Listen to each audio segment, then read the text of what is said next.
Let me say a few words about capital gains tax. What's there to say? Quite a bit.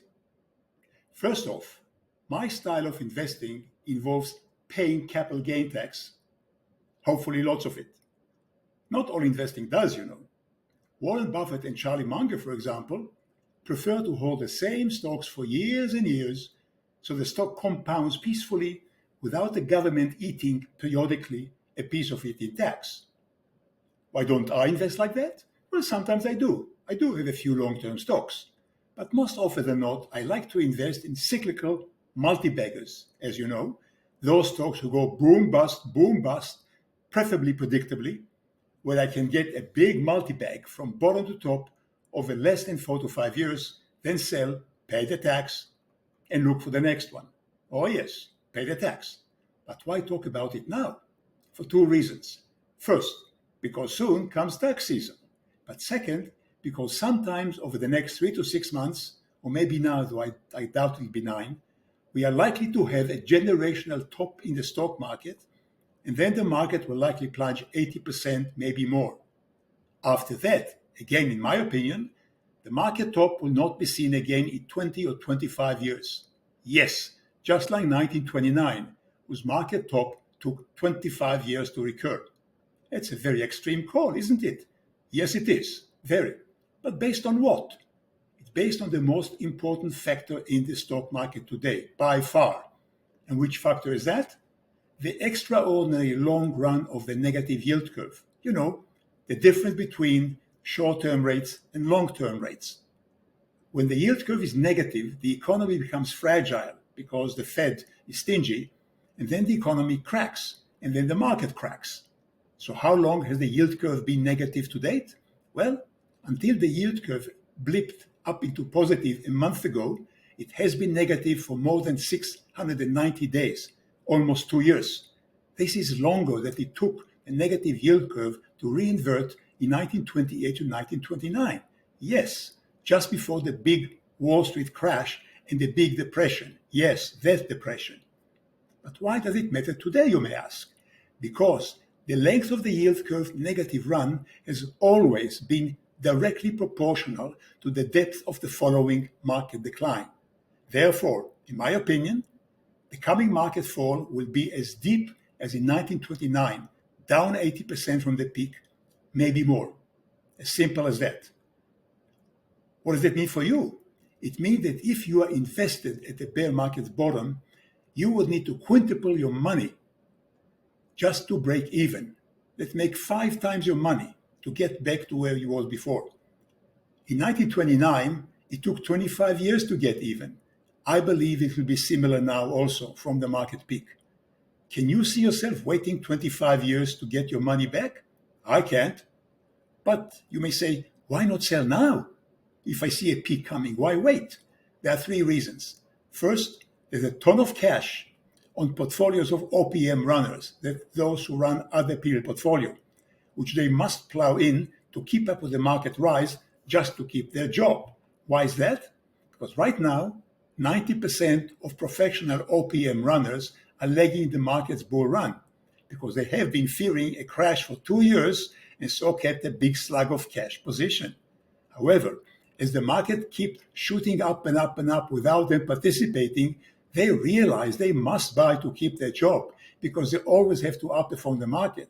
And this must-buy condition keeps pushing the market up higher.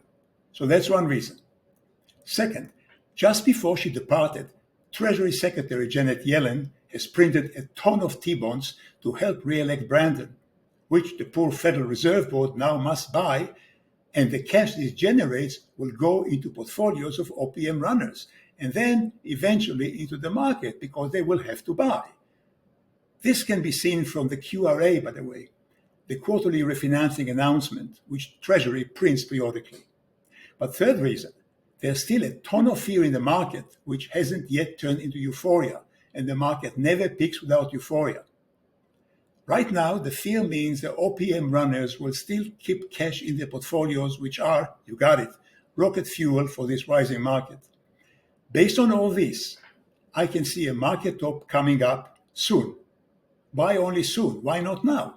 Because every time in the past, when the yield curve reinverted, became positive again, it took a few months for the market to top and start falling, not immediately.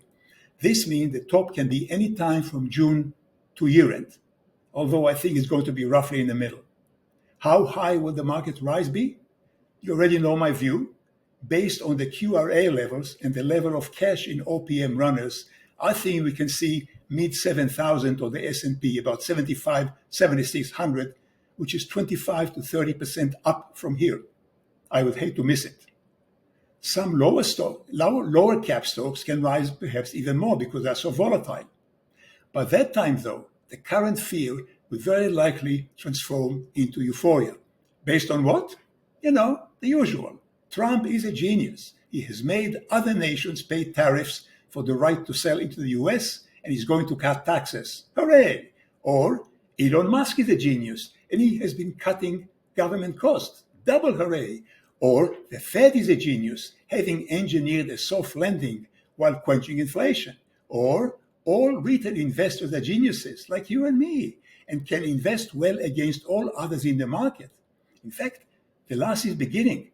A case of FOMO and GMI. FOMO means fear of missing out, and GMI means get me in at any price.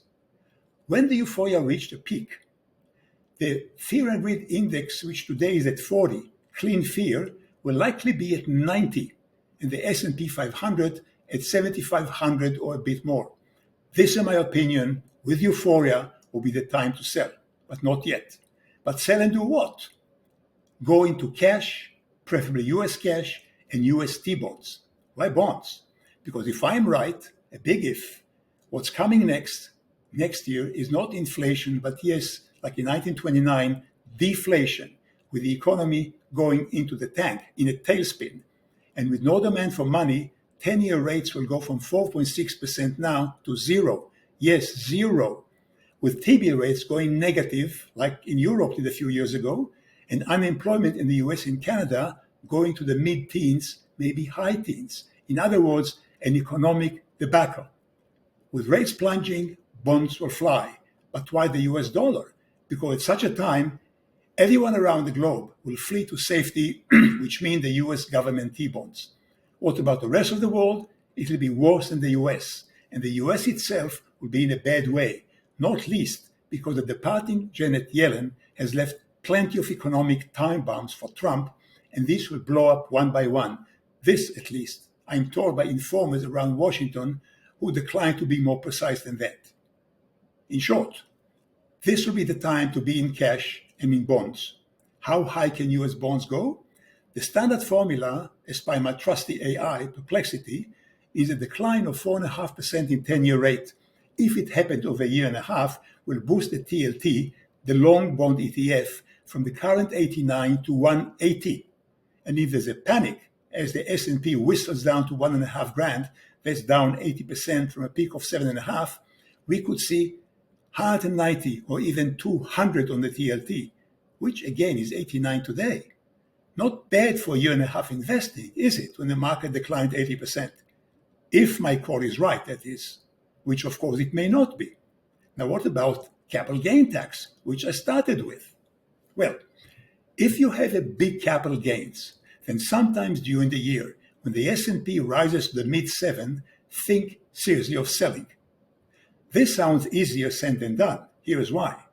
Say you bought 5 Argentinian stocks 4 years ago, or say $1 million each, total 5 million. The average dividend was about 5 and 6%. Now the 5 mil are worth 50 million, a 10-bagger, or really closer to 60, because the average rise of Argentinian stock was closer to 12 times in 4 years. All right. Let's scale it down for most of you to fit your portfolios. Say you had bought 5 Argentinian stocks 4 years ago at 20 grand each, total 100 grand.